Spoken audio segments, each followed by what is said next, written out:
Alrighty, well now that I got the interior taken apart, I may have to pull the seats out and probably have to pull the console out. I'm just gonna give it a stab and figure out what's in this box. It should be the entire evaporator kit. Let's take and open it together.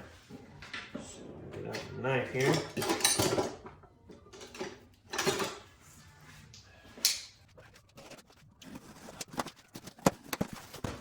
What do we have? We have a classic truck book in here, alright. Holy Toledo. Yeah, that's it's here, alright. Yeah, I definitely know their packaging here. That's your main duct hose.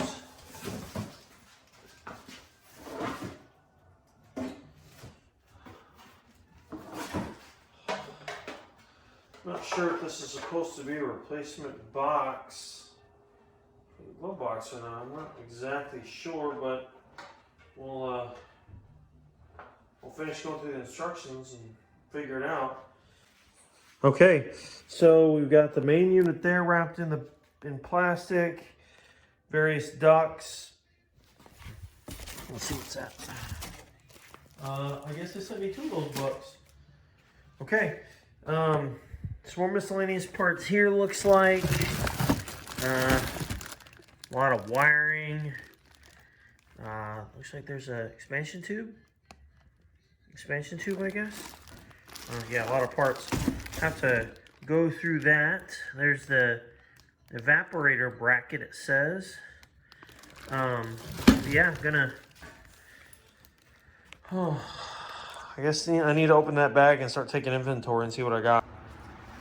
Per the instructions in the Vintage Air book, they want you to take out your kick panel and modify it. So you see the modification here. They want you to take and cut this door off of the kick panel. Now, the brand new kick panels that we have with speakers, I'm a little afraid aren't gonna fit.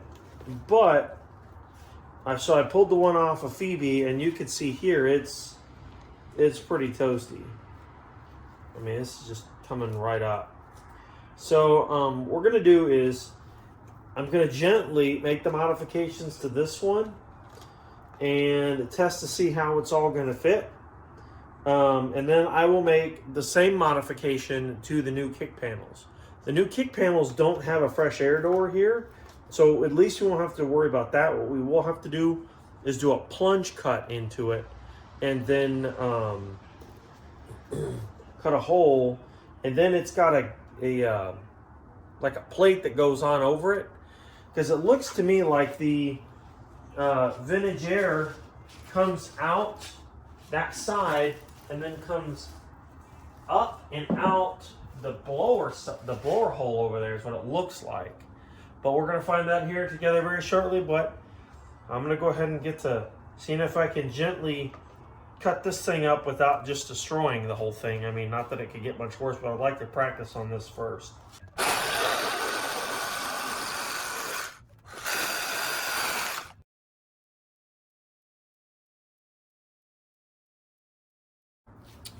All right, I got, let's see if I can get away with the amount that's here.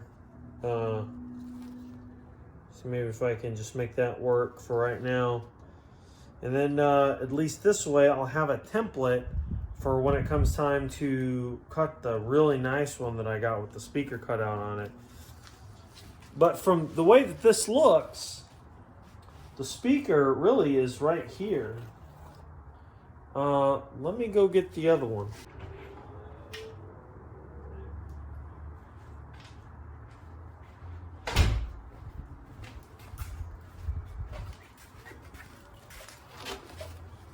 Well, that was unexpected. So old, new. See if we put them overlaid. I think we'll actually be all right. Might be a little close on this side, but I think we'll do all right. And like I said, what we'll do is when it comes time to cut this one, I can overlay them, and then that way I can get my plunge cut pretty darn spot on, as long as this doesn't disintegrate. And I can get my cut in there and at least get it started, so I know where my cut's got to be.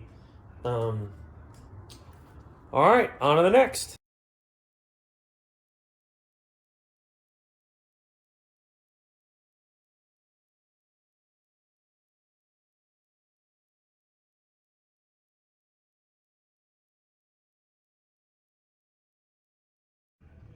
It looks like all their connections come out that hole there, and all their the blank plate that they gave me just goes there and covers that up. But it looks like it does it from the inside almost. So, however, I did want to try to deal with all this rust. But I called Ames and a couple of the Camaro places, and these are out of stock at the moment. So I think what I'm going to do is I'm just going to try to clean that up the best I can, and I'm just going to have to go with it for right now. And then just have that in mind that we're going to have to really deal with this. But I've really just got to get it cleaned out and get all the rest of that junk out of there. Because, I mean, it's pretty nasty. All right. So I got this rust dissolver, and we're going to take and put a little bit of it on this paintbrush I got here. And we're going to try to apply some in this area, in the cowl here, and allow it to clean up, or rather allow it to help stop this rust problem from getting worse until it can be properly dealt with. So just putting it on this plate, on the brush, and brushing it on. I've used this stuff before and it seems to work pretty good.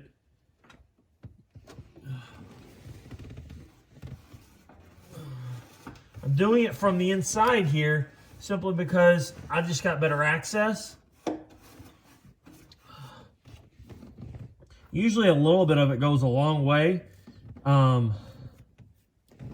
So I'm gonna try and get a little bit more on this one.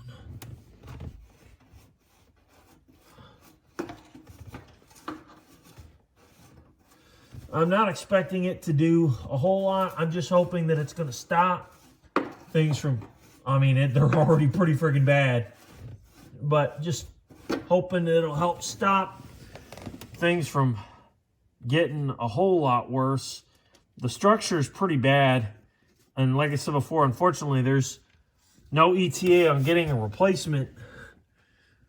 But I got to leave it on here for about 15 to 30 minutes. I'll probably do another coat here shortly, and then I think we'll probably move on to the next step.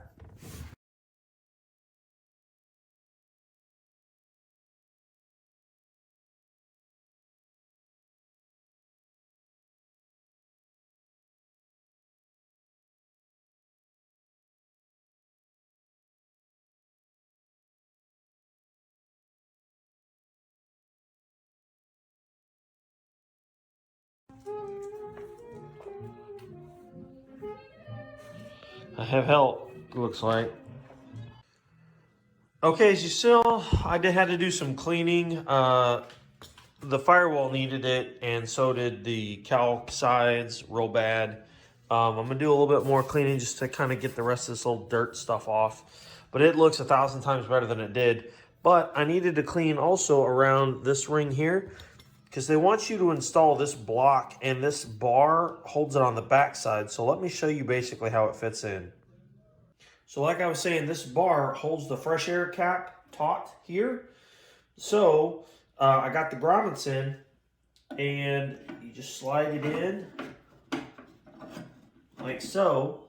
and then you tighten it up. But what I need to do first is, so me, as I've told you guys in the past, I always like to test fit things. But what I need to do first is I need to put a bead of silicone all the way around this, so when it goes onto the firewall, it'll seal.